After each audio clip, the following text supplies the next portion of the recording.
The temperature is hot, the Kettleers bats a little warmer. We're ready for the third installment of the Barnstable Patriot Cup as Hyannis makes the 7-mile trip to Cotuit.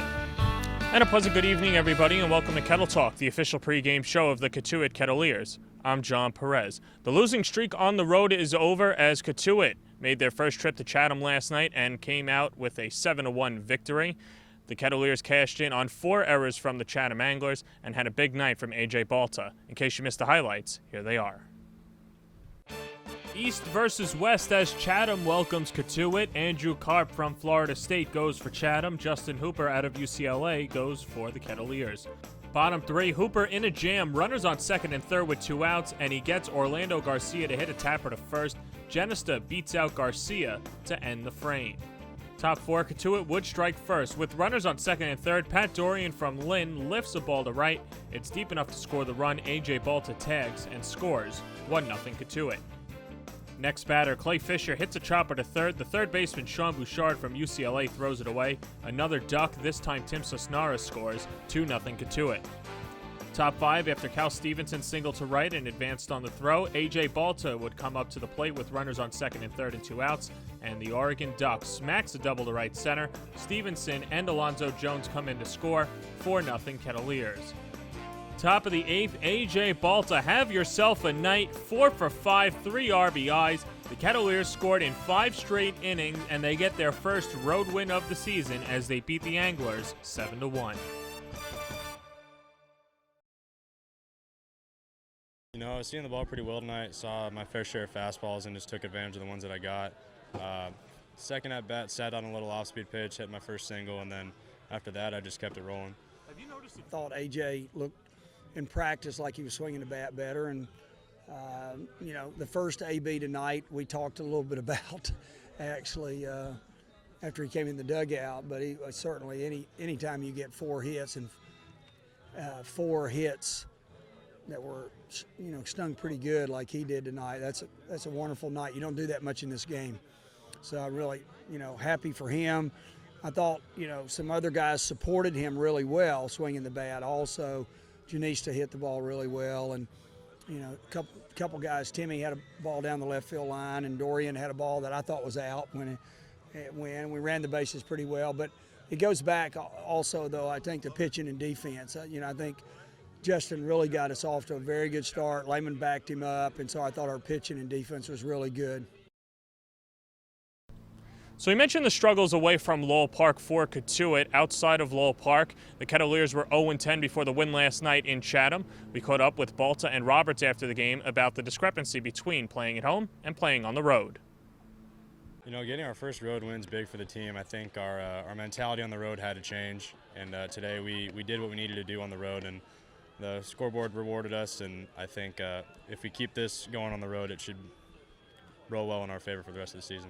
I think you start winning on the road when you are play really well. You know, road win, I don't know what it is. I don't even pay any attention until somebody mentioned to me before a game. To be honest with you, I didn't even know it, and I don't ever look at stats. So, you know, I think you win on the road when you become a good club, and up to the last, you know, 5, 6, 7, 8 games, really we weren't a good club.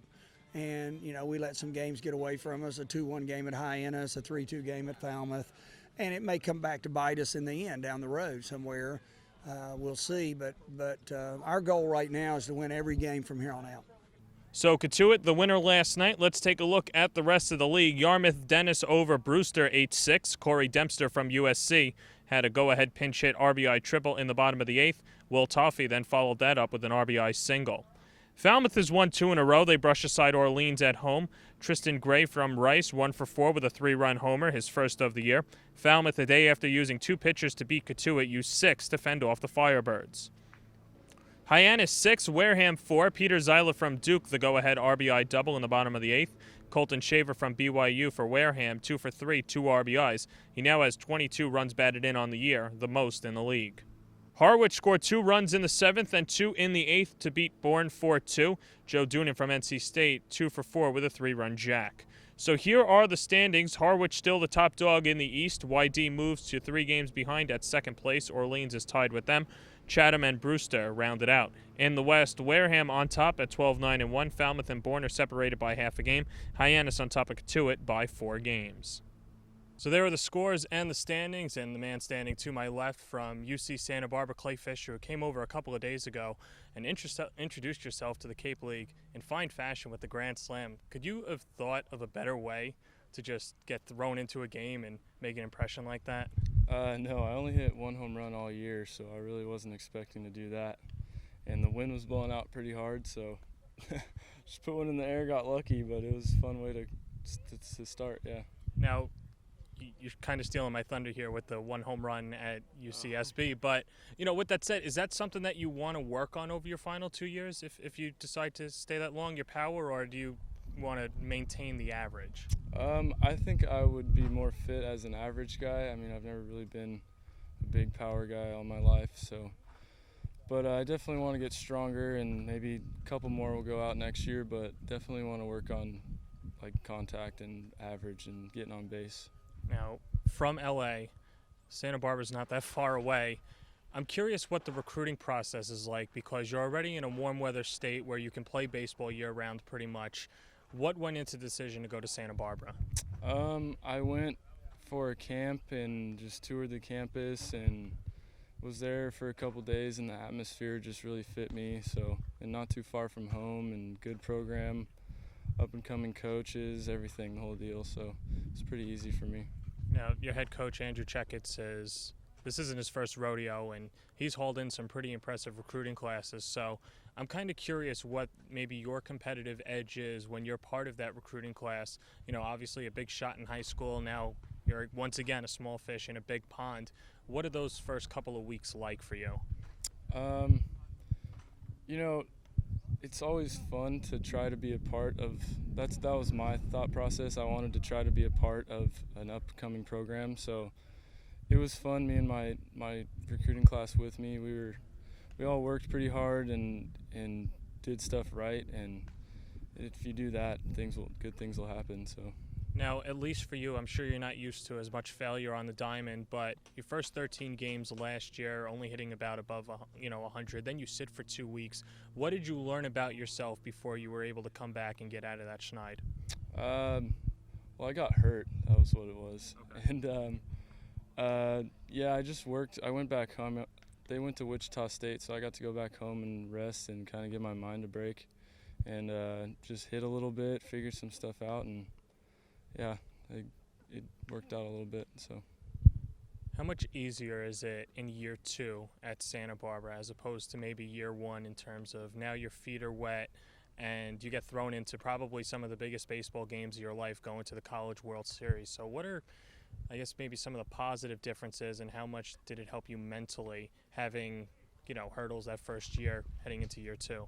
Yeah, year 2, you feel like you arrive at school and you feel just, even though it's 1 year, way more experienced and things are easier to follow. You got the routines down, and then you really have more time to focus on getting better and not just freaking out about all the new things going on. So just 1 year of experience is a whole lot.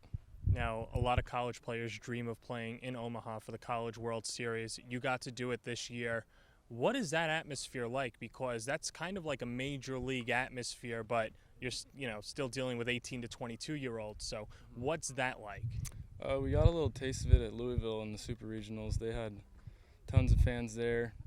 And then obviously Omaha, huge crowds. But once you get in between the foul lines, it's kind of zone out, and you just play the game. And then after the games, you just look up and realize what you're playing in front of, and it was pretty awesome.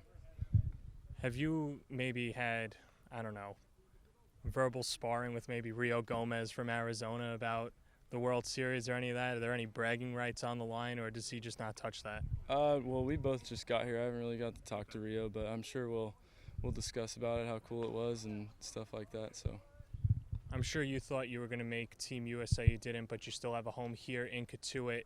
I guess, how relieved are you in the sense to have a home for the rest of the summer, but also how much of a chip on your shoulder do you have? It's nice to be here and nice to play, but I really am not going to change what I do, how I play. If people like me, they do. If they don't, they don't. So Have your coaches stressed to you maybe one area that they want you to get better in for next year and possibly a senior year? They would like me to get a little bigger, I guess, and just work on my approach and swinging at bad pitches and stuff like that. Now I've got to ask you, you're from LA. How good are those Dodger dogs? Because I've heard they're really great, but I haven't had a chance to have one, so I'm kind of curious. I'm actually an Angels fan, but Okay. the Dodger dogs are pretty good. They're something you got to try. So if I'm going to Anaheim, then what do I grab? They got some chili dogs that are good, I'm pretty sure. So. All right. That's Clay Fisher. We'll have starting lineups coming up right after this.